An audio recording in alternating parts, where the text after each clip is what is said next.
Assalamualaikum warahmatullahi wabarakatuh. Alhamdulillah, summa alhamdulillah.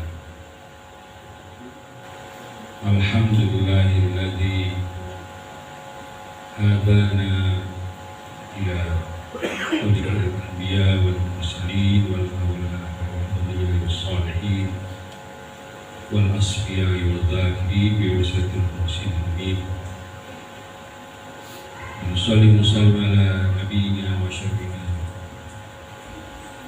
wa maulana Muhammad. Ilahi anta masudi wa lana maghdubi alaihim mahabbataka wa ma'rifataka. Allah ta'ala Al-Qur'an Karim. A'udzu billahi minasyaitonir rajim. Ala inna awliya Allah la khaufun 'alaihim wa la hum yahzanun. Hadatsal mukarramin jami'a silsilah tariqah qadiriyah sabani masjidiyah. Wa khusus ma'arif billah wa wasilillah.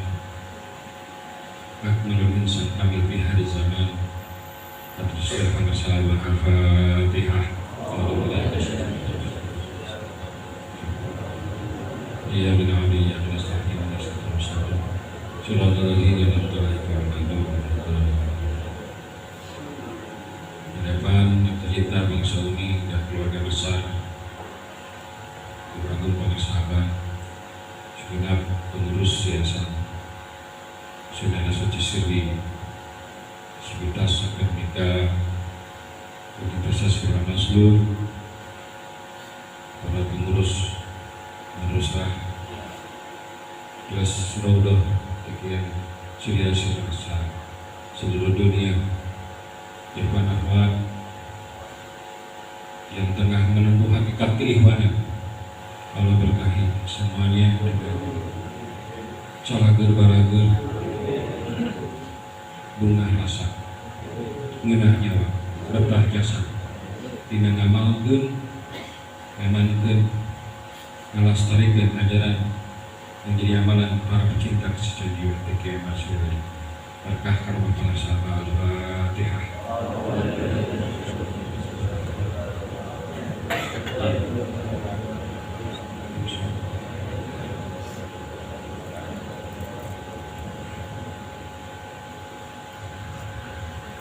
Orang terkaya di dunia sekarang ini Bill Gates namanya.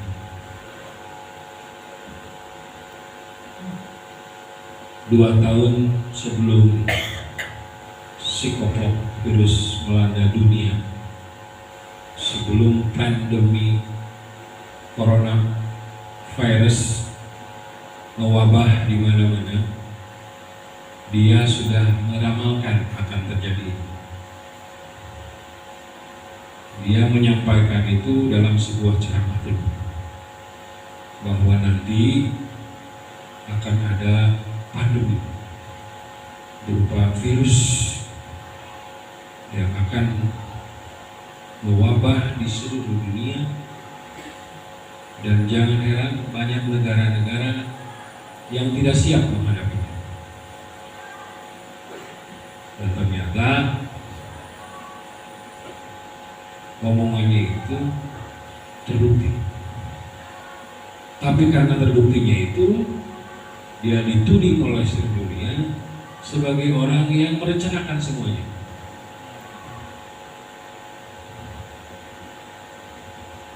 Seminggu lalu dia bicara lagi di media internasional. Dia menyatakan, ditanya oleh wartawan, Bill, setelah coronavirus, setelah pandemi ini sekarang kan sudah mulai melandai, sudah mulai terkendali lah. Padahal memang sudah diatur begitu oleh para ulama. Apakah ada yang lebih berbahaya dan lebih mematikan? Kira-kira pertanyaan dari wartawan. Jawaban dia, adalah seperti kebiasaan dia memprediksi lagi, memprediksi yang bisa jadi dia juga di belakangnya, bukan suudon, tapi ternyata sekarang lihat fakta-faktanya. Dia bilang setelah si Koplok ini akan ada bioterorisme. Bioterorisme itu terorisme berupa serangan senjata kimia yang berbentuk virus, tapi bentuknya bukan lagi menyerang pernapasan, tapi menyerang kulit seperti cacar. Kata dia nanti akan ada. Dan negara-negara banyak yang tidak siap menghadapi terorisme dalam bentuk serangan biokimia virus berupa cacar. Yang kedua, kata dia, akan ada rekayasa perubahan cuaca. Apa maksudnya dia? Ini ada kaitannya ngomongin ini dengan kita semua di sini. Peran sentral guru agung dalam kehidupan kita.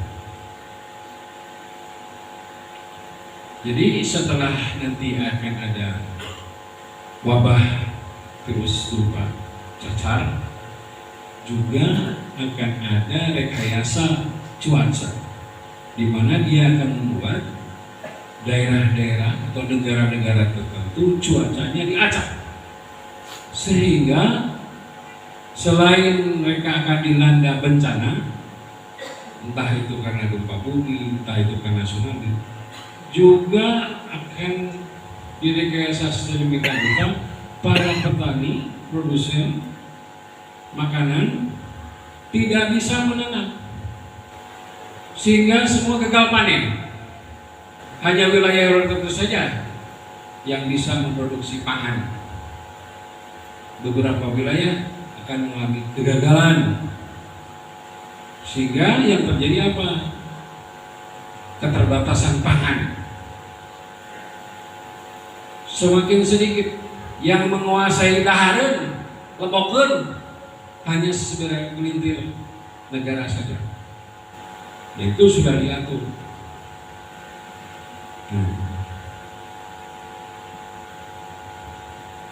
Tapi pesan moralnya adalah dia lagi-lagi sedang menebar rasa takut. Dia sedang memproduksi pernyataan yang akan membuat yang dia harapkan warga dunia cemas, warga masyarakat dunia takut menghadapi ramalannya ini. Jadi saja dia juga ciptaan Allah untuk bangsa yang tugasnya menyebar rasa takut. Ternyata yang seperti itu juga bukan hanya si Koplok Bin ini. Di negara kita juga ada oknum pejabat yang selalu kerjanya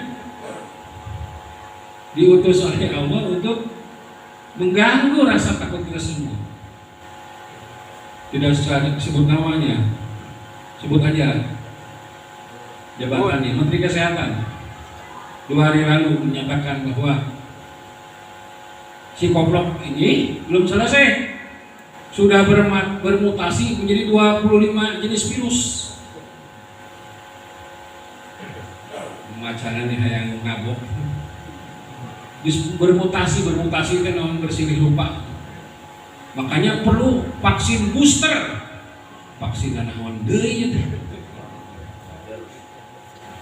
Dan hati-hati dengan virus gelombang serangan si Koplok virus gelombang 3, yaitu menyongsong libur panjang dan tahun baru.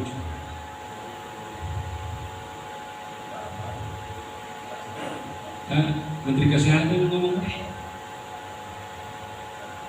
terus ngomong deh saya ini Panglima TNI yang sekarang mau diganti. Waspada wahai warga Indonesia, akan ada perang nama istilahnya itu yang disebut proxy war. Istilahnya dia sama dengan Jenderal Gatot yang pernah kesini, tapi beda. Tapi intinya sama, bahwa ke depan perang dunia ketiga bukan lagi nuklir, bukan lagi serangan peluru kendali, tapi berupa serangan senjata kimia. Ini sengaja di blow up oleh media, sengaja ada corong-corong di media massa, televisi, radio, bahkan sekarang diperparah dengan sosial media. Mereka diutus untuk menakut-nakuti kita semua, supaya kita habisnya gelisah, was-was, takut. Makanya melihat ini, kita mesti lebih yakin tentang pentingnya kita punya guru pemberani yang ngajarin kita supaya berani, bukan berani mati, berani hidup. Kita menjadi pasukan berani hidup, bukan berani mati. Yang tadi Bill Gates bilang akan ada keterbatasan pangan, jangan takut tidak makan. Nanti kita akan kelaparan, kita akan kesulitan, nanti kita akan kebutuhan makanan, kita akan berantem, bunuh-bunuhan antara bangsa, antar suku, gara-gara keterbatasan karena rekayasa cuaca tadi. Maka kita harus semakin merapatkan barisan, semakin mengistiqomahkan diri, maksa bisa ngamalkan supaya orang punya kawani, punya keberanian, punya nyali menghadapi apapun kenyataan hidup yang ada. Mereka kan menggambarkan akan terjadi ini, semua digambarkan begitu buruknya. Kita harus punya keyakinan bahwa apapun yang terjadi, apapun yang tidak terjadi, kita akan baik-baik saja. Jadi belum seberapa, nanti akan segera diproduksi lagi statement-statementnya, buat kita akhirnya pakai masker deui, misalnya gitu, jaga jarak deui, teu bisa mudik. Kita harus menjadi barisan tentara Allah, tentara pengesabah, pasukan berani hidup. Manakiban jalan terus, dikira ini keber. Karena dengan begini, dengan dikir, ya, akan semakin terbuka. Nah, dikir yang kita amalkan itu, apalagi kompak di seluruh negeri, akan membuka borok-borok busuk dari dalam. Jadi amalan ini itu untuk mengubah supaya kita, diri pribadi kita, lingkungan kita terkecil maupun terbesar, akan mengelupas, membuka busuk dari, tidak akan terjadi busuk dari dalam. Busuk itu seperti baik-baik di luarnya, kalau di dalamnya udah busuk lah. Nah, dengan dikir mah busuk-busuknya keluar. Terbukti sekarang masyarakat yang melek, penegak hukum sudah mulai menemukan ternyata di balik kampanye vaksin, kampanye tes PCR, kampanye tes antigen teh kayak bisnis, bukan menuding ya, itu sudah ada. Nah, kita mah mau membenci pemerintah, kita mah tetap taat agama dan negara. Tapi negara penyelenggaraan itu lupa lama. Mulai dipimpin untuk besok nyenawah. Makanya teruskan kita, dikirna, dilobakan, diistiqomahkan, paksa bisa. Tadi loba ya teh, tadi mikir teh 165 pertama, kedua ayah kemudian teh 100, tapi soalnya kan ayah 30. Harus dikodol lagi, yang lagi dikir baru 100, baru 3 sudah baru 50 sus tidur, kata pengersaban terus dikodol lagi dikitnya itu teh. Mana suaranya? Untung tadi menjelang akhir Pak Rektor pimpinnya semangat, jadi kayak harudang. Dulu Abah Ano mengatakan pikir jangan sampai membangunkan yang tidur. Kalau jadi dan pengersaban bagi kalau setengah 2 tuh, membangunkan Umi katanya. Jadi semangat, yang mimpin zikirnya semangat, harudang kami. Kadang-kadang kita udah sedikit. Gitu. Mimpin zikir itu sebagai mimpin perang. Siapa saja yang mimpin zikir, jadi panglima jihad itu. Bukan jihad asghar melawan kafir. Jihad melawan hawa nafsu hayang sare. Pan subuhnya mah atuh geunah. Asal di PPT kula ieu teh. Nyerepkan hati. Karena samleh, karena sabar nyerep. Jadi pimpin zikir itu jadi panglima perang. Makanya kudu semangat pimpin zikir tadi. Seperti Dr. Sun pimpin. Suaranya kuat, pukulannya terarah. Mungkin nanti mah diperbanyak lagi pada 1000 lah, supaya kuliah sebutin sebentar. Bener, 2000 lah setiap subuh mana dibantu. Tapi kamu hari ya sih, kamu sana deh semangat gitu. Makanya itu yang dipikir harus seperti tadi, semangat. Penting, karena ini yang akan mengusir rasa takut. Tidak takut sakit, tidak takut akan ada masalah, tidak takut akan ada bahaya kelaparan, tidak takut ada bahaya apa. Kita berani menghadapi kenyataan hidup apapun di hadapan kita. Gitu. Kalau kita berguru kepada guru pemberani, kita juga kan sering kan, kalau pergi kemana-mana, jangan usilan dengan orangan, ke bawah orangan, ke bawah siul. Tapi kita kalau pergi kemana dengan yang pemberani, yang punya nyali ke bawah. Kita juga penting selalu mendekatkan diri, membersamakan diri dengan guru pemberani bangsa. Dengan cara sobat sugro, juga sobat guru. Tidak ada pelintang. Karena tadi itu pemimpin-pemimpin dunia, termasuk pemimpin-pemimpin Indonesia sudah ngomongin seperti itu. Bodoh kayak lah, paduli amat mereka mau ngomong apa?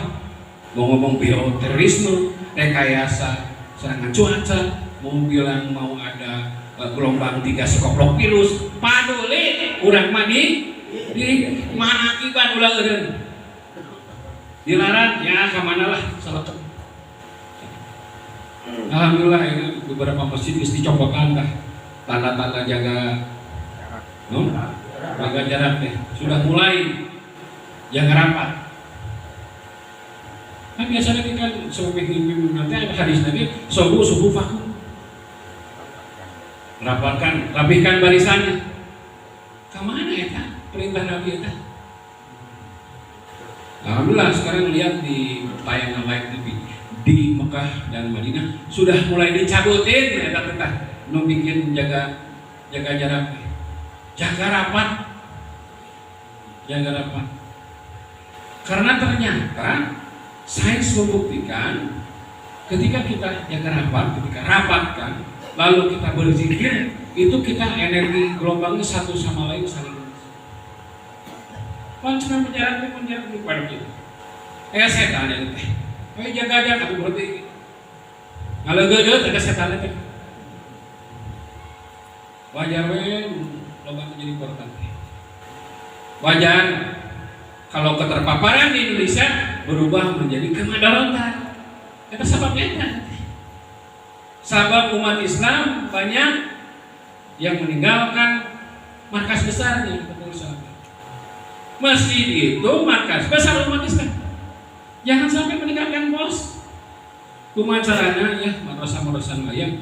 Mari perintah Allah sekarang maya. Setiap 9 rodoh madrasah bikin masjid. Nucan aya atau anggeuskeun masjid nu aya. Naon carana masjid nucan anggeuskeun? Masjid Jaya itu bisa jadi gedung sikrong halus, kubahna mah emas, lantainya mah marmer, tapi can dipakai manakiban dan can anggeus sok ayeuna mah kabeh. Marosa bagi-bagi anggeuskeun masih ku cara pakai dikir dan amaliyah. Hubungi DKM-na masing-masing. Pakai ilmu alumaya qadil hajat atau DKM-na saha. Sok sabaraha pokona aing bisa malagi dieu uang kebersihannya sabaraha bayar. Itu alumaya itu ilmu dari bakar sahabat. Ya manusia tuh DKM oge yang duit kamu kerpa lebih dia mah. Ya. Jadi setiap pengurus madrasah sasar di setiap kota-kota masing-masing. Mana masjid nu can aranggeus, anggeuskeun ku urang. Ieu urang jadi apa namanya? Kontraktor nu nganggeuskeun masjid-masjid nu can anggeus. Kontraktor taman surga dan kontraktor taman kota. Kontraktor taman surga ngajadikeun masjid-masjid di mana wae can lain masjid wae. Majlis ke pesantren imah nu can dipake dikir taman manakiban eta imah eta bangunan teh can geus aranggeuskeun. Kita adalah Yundullah yang punya misi khusus, yang punya tugas khusus dan pengasapan untuk memperkuat nyali bangsa Indonesia menghadapi pandemi mah seolah-olah wabah. Pandemi mah memang aya nu engineering, memang aya nu nyieun eta virus teh seperti diyakini sendiri oleh bioter juga kan. Bioterorisme itu bukan virus tiba-tiba ujug-ujug aya oknum manusia nu hayang boga untung bisnis nyieun virus supaya kira virus mewabah aya proyek non proyek dagang masker, dagang tes PCR, dagang antigen, dagang noni, dagang vaksin. Urang geus divaksin, tinggal minta surat. Panena budaya non nih, surat non, peduli lindungi. Nah, terus, urang geus divaksin. Kamana urus surat supaya asup bahwa vaksin surat nomor 19 teh termasuk vaksin yang diakui negara.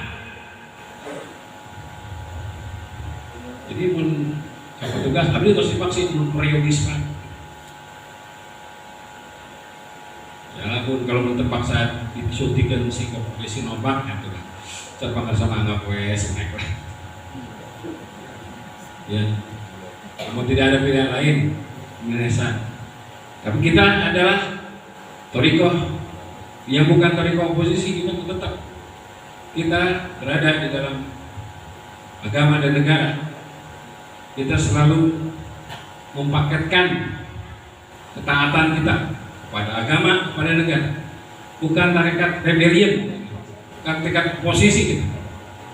Nu aya garudana, tah eta gitu. Tapi eta oknum-oknum mah dikasih belum. Kita doakan sih. Makanya setiap manakiban kita sopan kata doa abah seputih diarahkeun ulah sare. Amin kan. Amin. Supaya papayun negara di mana saja kapan saja balenger lain paling terunggul balenger saroleh sehingga kebijakan-kebijakannya tidak merugikan agama dan negara. Ya, jadi tugas kita lamun teu urang rek usaha apakah ternian-nian lamun teu urang rek usaha deui.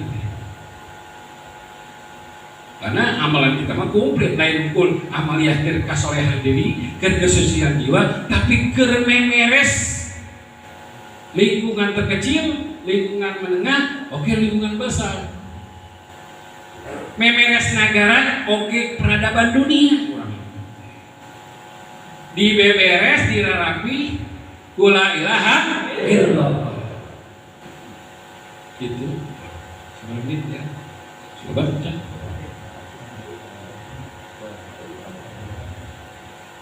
nah gitu tadi 165 kali itu gimana poin mana kiban minimal 1000 dalam dokter tasbihnya ulang 165 jadi imam teh 1000 saatnya membuat tasbih 165. Kalau mana kiban kemana-mana sengaja suka bawa tasbih yang 1000. Sunnah pengersahabat awal tahun 2001 bawa tasbih yang 1000 nih apa meli di Neng Shopee. Neng Shopee. No? Neng Shopee deh.